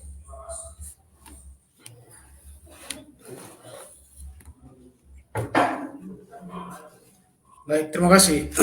Untuk Robert Mianggi sendiri, bagaimana beberapa poin yang tadi disampaikan. Dari kawan-kawan yang lain yang sementara bergabung, ada mau memberikan tanggapan ataupun pendapat, boleh berbagi dalam diskusi kami yang sedang berlangsung. Matanya kehadiran bagi masyarakat yang tahu. Sama Bapak. Baik, terima kasih. Selamat malam untuk kita semua. Izin perkenalkan, nama saya Joram Wagai. Saya di sini akan ini mengangkat dengan kawan-kawan punya tema matinya kehadiran masyarakat adat Awi itu sendiri. Terlebih khusus kami di Papua, memang untuk matinya masyarakat adat suku Awi ini bukan hanya suku Awi saja, tidak. Kalau untuk kita bicara konteks kita mati untuk masyarakat adat itu sendiri, memang kami sudah mati. Nah, kemudian yang di sini saya biasa amati itu untuk Provinsi Papua Selatan, pemekaran daerah otonomi baru yang adanya pemekaran provinsi Papua saja ada apa jilid 1 yang kemarin ini saja kesejahteraan masyarakat adat itu tidak ada. Nah, kemudian muncul dengan jilid 2. Apakah ini akan kasih mensejahterakan masyarakat itu betul atau tidak? Nah, ini yang jadi pertanyaan. Karena di sini saya lihat untuk masyarakat adat itu sendiri itu tidak jadi sejahtera, dalam artian untuk ekonominya masih minim, kemudian untuk pendidikan itu sendiri terhadap masyarakat adat dan apa terhadap anak-anaknya, untuk pokoknya ekonomi itu sudah memang, kalau kita mau bicara di konteks ekonomi memang minim. Karena kehadiran pemerintah setempat juga di sana, di sisi lain itu bukan mensejahterakan masyarakat tidak, tetapi itu semacam perubahan. Memang perubahan itu dia bukan perubahan dalam artian mensejahterakan masyarakat tidak, tapi perubahan yang memang itu mematikan masyarakat. Dalam artian kebiasaan masyarakat itu sendiri di dalam di sana adanya pemerintah daerah itu kebiasaan-kebiasaan masyarakat di situ minim begitu, semakin lama semakin hilang. Dalam artian macam kebiasaan masyarakat di sana atau masyarakat awan yang memang tidak tahu dengan kemajuan zaman yang memang sangat memang sangat sadis, dalam artian kebiasaan masyarakat di situ untuk berburu dan berkebun, untuk rumah pun orang biasa bikin sendiri, tetapi karena dengan bahan-bahan material yang sekarang sudah barang-barang yang sudah kemudian di situ ke masyarakat, dan masyarakat ini sifatnya macam ketergantungan. Nah, dalam ketergantungan ini, ketergantungan ke siapa? Itu ke pemerintah. Karena masyarakat itu tidak bekerja, kemudian dong hanya tunggu di saat dana bantuan. Nah, dana bantuan itu karena kan kalau kita mau bicara dana bantuan ini sendiri itu dana bantuan yang masa jangka yang memang panjang. Nah, jangka pendek menengah ini kasihan masyarakat, orang kan memang tidak ada, kata seketika begitu tidak ada. Nah, di posisi-posisi itu pihak perusahaan ini dong manfaatkan di situ. Karena sudah tidak ada beras apa segala macam, akhirnya perusahaan ini memanfaatkan di situ, di mana sudah tidak ada masyarakat setempat di situ, memang tidak ada untuk beras apa segala macam, akhirnya dong mulai pendekatan ke dorong dengan ekonomi dan lain-lain sebagainya. Mungkin dari saya sekian. Hormat. Baik, terima kasih. Untuk Yoram sendiri berbagi cerita, kemudian beberapa pendapat dari Yoram sendiri, kemudian teman-teman yang lain yang sedang bergabung, apa ada tanggapan ataupun mau berbagi terkait dengan konteks ataupun topik kami pada malam hari ini yang matinya keadilan bagi masyarakat adat Auyu. Yang hal ini khusus marga Woro yang sedang berjuang untuk mendapatkan kembali hak wilayah hutan adat mereka. Dari teman-teman yang lain kalau memang ada yang mau berbagi, dipersilakan.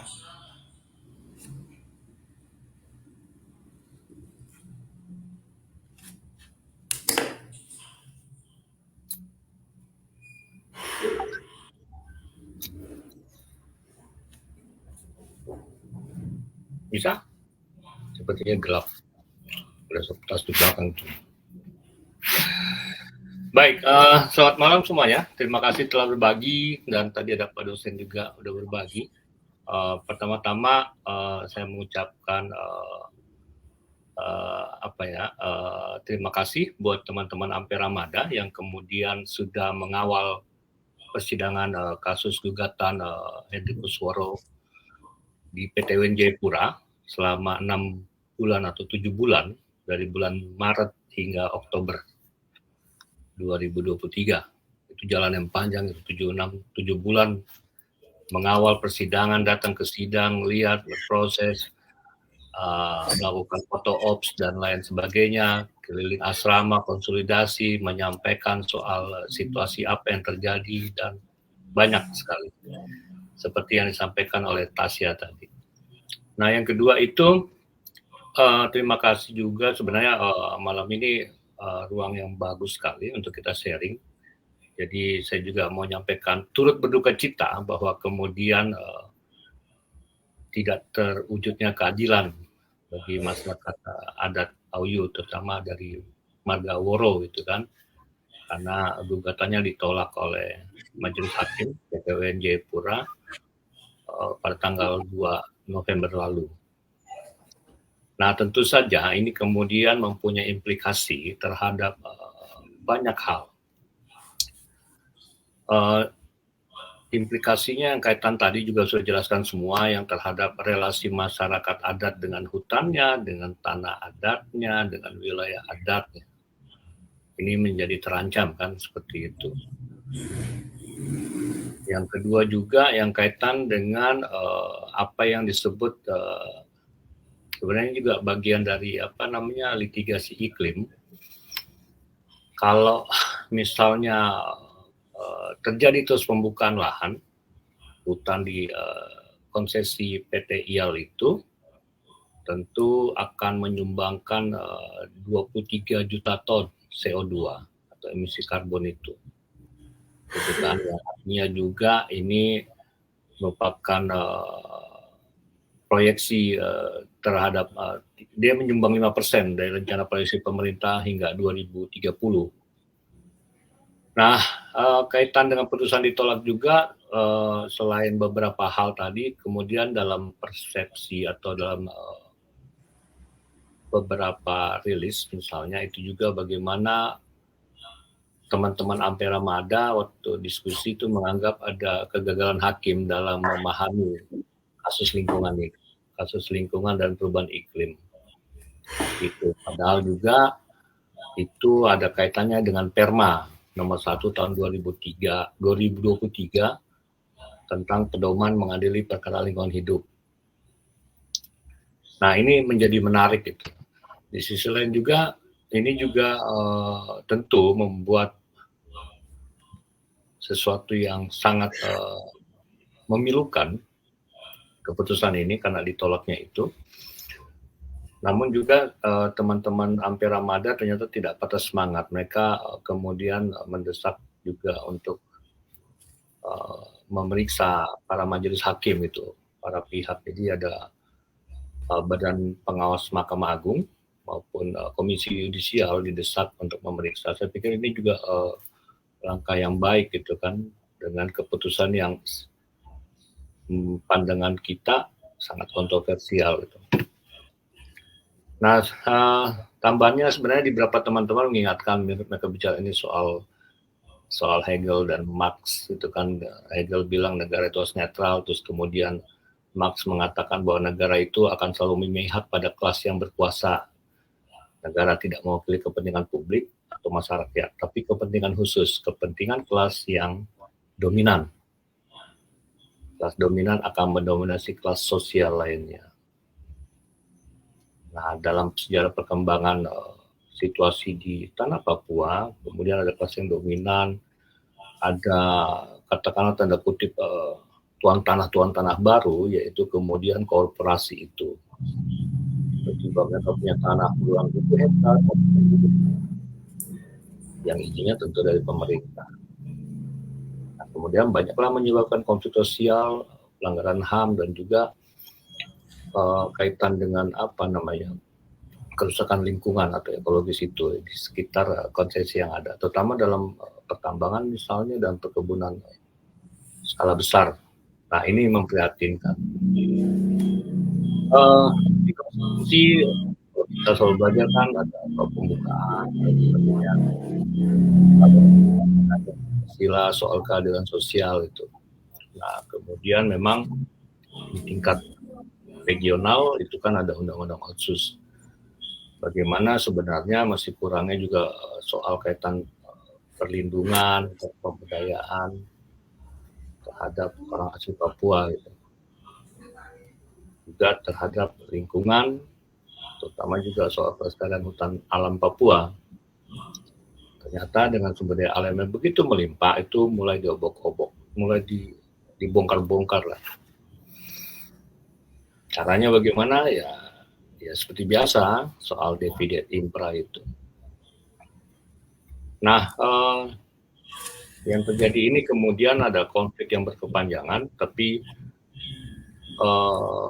ada hal yang menarik sebenarnya, bahwa yang saya perhatikan kemudian ya, anak-anak muda itu memainkan peran mereka sebagai environmental human rights defender. Seperti itu. Kalau di sesi sebelumnya sudah ada, tadi kalau dibilang oleh Tasya bagaimana teman-teman sipol, nah sekarang teman-teman environmental human rights defender atau di ECOSOP juga sudah mulai bergerak, melakukan konsolidasi, merespon, menyikapi soal konflik-konflik tenurial misalnya, berkaitan dengan situasi masyarakat adat yang begitu termarginalkan dan lain sebagainya. Nah, saya berharap kemudian kelompok-kelompok muda, orang-orang muda lainnya juga memperluas gerakan-gerakan sosial untuk lingkungan maupun untuk ECOSOP itu. Misalnya kalau dalam contohnya beberapa, misalnya di teman-teman Sorong Selatan, relawan tolak sawit Sorong Selatan, mereka berkoordinasi, berkonsolidasi untuk bagaimana kemudian melakukan perlawanan kan. Lalu teman-teman di Sorong, gerakan Malamoy dan lain sebagainya, ada Letmawil di Timika, terus ada teman-teman di Jayapura, ada juga yang kemarin Sepri Menawa, ada Ampera Mada, Ampera PS gitu. Dan ini anak-anak muda. Saya berharap sebenarnya anak-anak muda lebih banyak bergerak karena apa? Karena kemudian masa depan tanah Papua itu ada di tangan Anda semua. Karena Anda yang akan melanjutkan soal situasi apa yang terjadi, Anda harus respon segera menurut pandangan Anda yang terbaik. Karena saya pikir kan ini anak-anak mahasiswa juga atau pemuda, intelektual muda nih. Tasya tadi sudah mengingatkan itu bahwa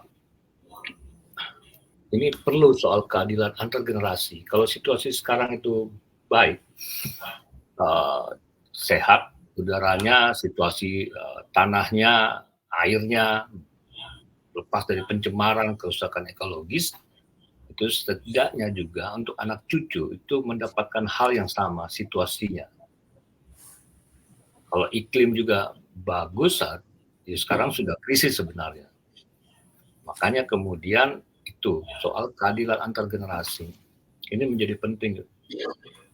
Jika tidak, terabaikan kita sibuk dengan segala sesuatu yang kemudian menguras energi pikiran kita. Tadi saya juga mengingatkan, kemudian habislah ketika kita berbalik ke belakang, wih, hutan sudah habis ini, sudah ambil, tanah juga sudah ambil, sumber daya sudah ambil. Siapa yang sejahtera? Itu jadi pertanyaan kan. Sepatutnya sumber daya alam Papua itu juga untuk mensejahterakan orang asli Papua. Seperti itu. Nah, terakhir itu, jadi memang berharap semua anak-anak muda melakukan konsolidasi, melakukan gerakan-gerakan sosial, terutama kaitan dengan lingkungan, untuk menyikapi situasi yang sekarang yang tidak, atau bilang apa, tidak baik-baik saja itu. Ada Omnibus Law misalnya, ada undang-undang ini yang investasi 5 menit, izinnya bisa keluar 7 menit. Ini kan investasi 7 menit misalnya, atau ya 5-7 menit, izinnya bisa keluar. Mau cabut, itu pertarungannya panjang. Yang sekarang saya 6 bulan saja, 7 bulan kemudian ditolak kan. Kenapa juga kalau dicabutnya tidak bisa 6 menit gitu. Atau 5 menit lah bisa langsung dicabut gitu kan. Jadi nanti tidak baik-baik saja. Nah, saya lupa satu informasi lagi, kemudian teman-teman Ampera Mada sempat hearing dengan DPR Papua dari Komisi 2, menerima aspirasi, dan saya pikir itu bisa bagus untuk ditindaklanjuti. Karena ada beberapa rencana tindak lanjut yang akan diambil oleh pihak DPR Papua yang kaitan dengan SK 82 tahun 2021 itu, kaitan dengan izin lingkungan PT IAL yang dikeluarkan oleh Dinas PMPTSP Provinsi Papua. Jadi begitu, saya berharap anak-anak muda berkonsolidasi, perluas konsolidasi kalian untuk menyelamatkan tanah Papua dan orang asli Papua. Terima kasih.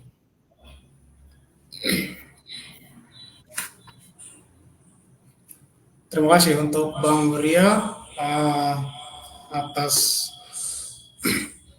pendapat yang berbagi dalam diskusi kami pada malam hari ini. Dari teman-teman yang sedang bergabung, ada lagi yang mau berbagi ataupun memang sudah tidak ada? Abang Teddy sendiri?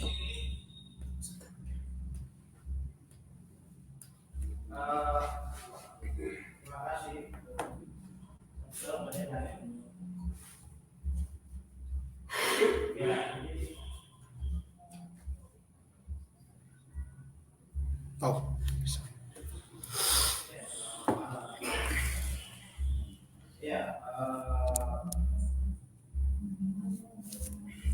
Saya pikir mungkin Pak Dito kita langsung mungkin kesimpulan karena sudah jam 1/2 lebih. 1/2 lebih, jadi mungkin saya pikir itu sebagai kesimpulan kan. Tapi mungkin kalau ini baca di private chat itu kalau pesan dari Kakak Lurah, itu semua sebelum kita masuk ke kesimpulan akhir. Ya, nanti kan masih ada diskusi lagi gitu. Bagaimana, Bang?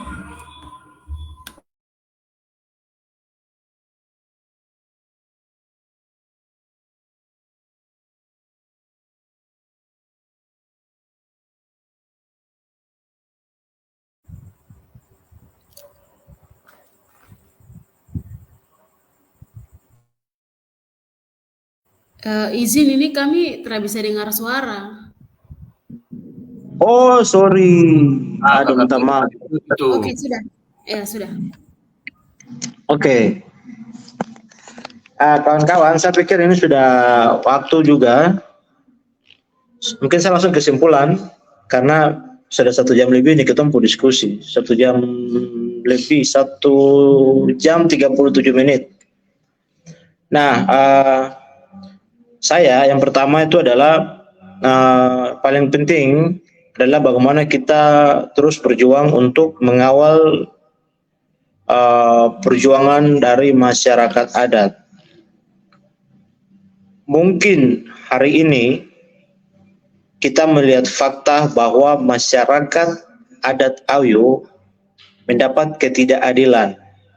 Harapan mereka bahwa dengan di PT UN mereka bisa memperjuangkan untuk mendapatkan keadilan. Tetapi fakta hari ini adalah yang terjadi adalah PT UN Jayapura menolak gugatan mereka. Di atas fakta-fakta, bukti-bukti yang sudah mereka hadirkan.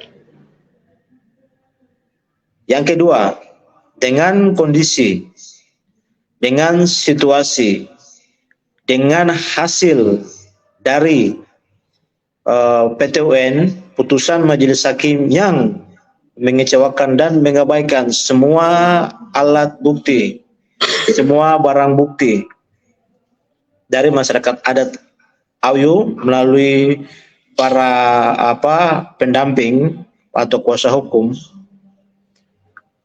Kita percaya bahwa keadilan itu milik rakyat, kebenaran itu milik rakyat.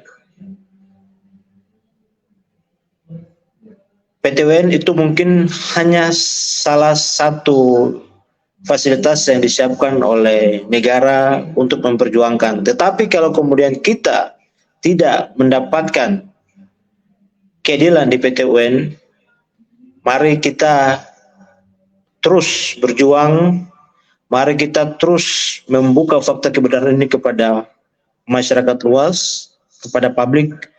Biarlah publik yang akan menilai, biarlah publik yang akan menguji kebenaran yang hari ini kita perjuangkan, kebenaran yang hari ini masyarakat adat Papua perjuangkan. Dan yang ketiga, ini penting bagi generasi muda Papua, bagi anak-anak muda Papua, bagi mereka anak-anak yang besok nanti mewarisi tanah-tanah adat yang diwariskan dari orang tua mereka, dari kakek mereka, dari para leluhur mereka. Tentukan sikap kalian, jaga, lindungi, dan apabila ada upaya-upaya perampasan atau ada orang-orang sepihak yang ingin mengambil tanah-tanah dari semua kawan-kawan, hanya ada satu kata: lawan, lawan, lawan, lawan. Segera lakukan pengorganisiran, bangun kekuatan rakyat, bangun kekuatan masyarakat adat. Mari berjuang untuk kebenaran. Itu saja dari saya. Waktu saya kembalikan.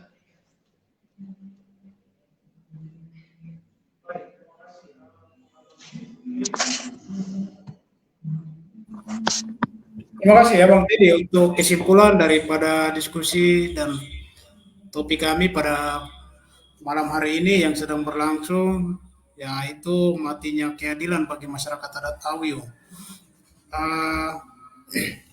Saya pikir waktu kita sudah cukup hampir 1 jam lebih.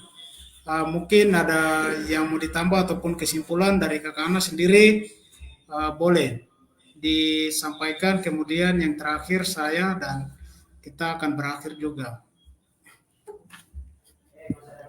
Oke, Kakak mungkin Bro sama Kakak Wiri ada. Oke, Kakak Ana silakan. ya mungkin yang terakhir mungkin saya pesan buat kita yang teman-teman muda yang berjuang untuk lingkungan, jangan menyerah, tetap berjuang untuk mempertahankan kita punya tanah adat. Kalau bukan kita yang berjuang, siapa lagi? Karena mungkin orang lain datang bantu tong untuk mempertahankan tanah adat, karena tanah adat di Papua tuh milik marga, bukan milik milik perorangan atau apapun, tapi memang kita yang mempunyai marga. Lalu mungkin dari kasus masyarakat adat suku Awi ini menjadi pelajaran penting buat kita yang ada di Bovendigul, karena dengan surat palsu dan lain-lain, dan sehingga tanah adat dari Marga Woro ini diberikan pelepasan dari orang lain untuk PT Indonesia Lestari. Jadi menjadi catatan penting untuk kita yang ada di Bovendigul sana, dan juga teman-teman yang ada di Papua, bahwa pergunakanlah tugas dan fungsi itu baik. Jangan pergunakan tugas dan fungsi itu untuk kepentingan diri dan juga kepentingan orang lain yang memang merampas hak kita. Buat teman-teman kita semua dari Sorong sampai Merauke, tetap bersatu memperjuangkan kita punya lingkungan sebagai sumber kehidupan untuk kita generasi anak Papua. Hidup perempuan adat.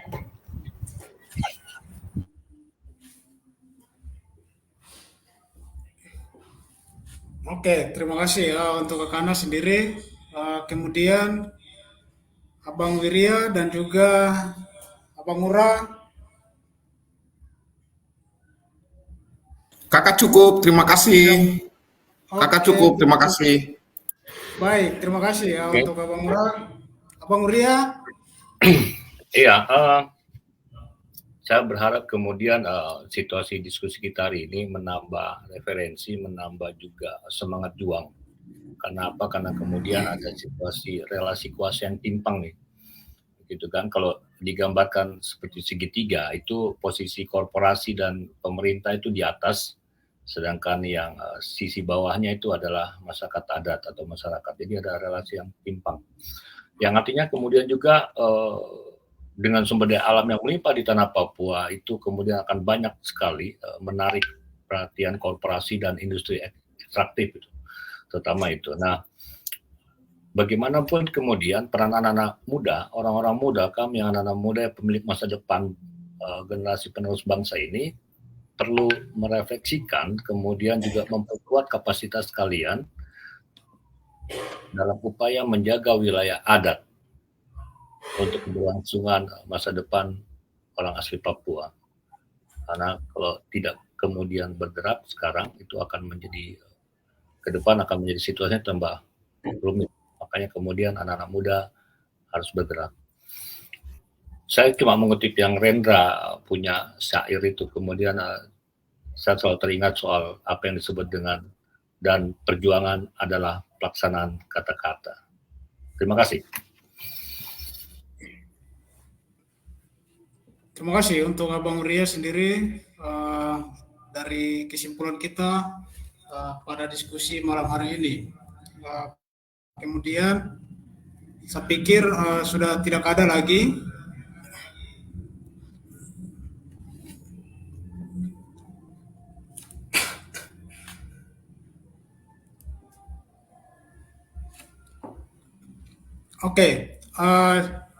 dari kita punya diskusi malam hari ini yang tadi disampaikan beberapa teman-teman kami yang sudah berbagi, kemudian berangkat dari topik kami yang pada malam hari ini, untuk melihat bagaimana kasus yang sedang berlangsung di PTW Jayapura, yaitu Bapak Woro,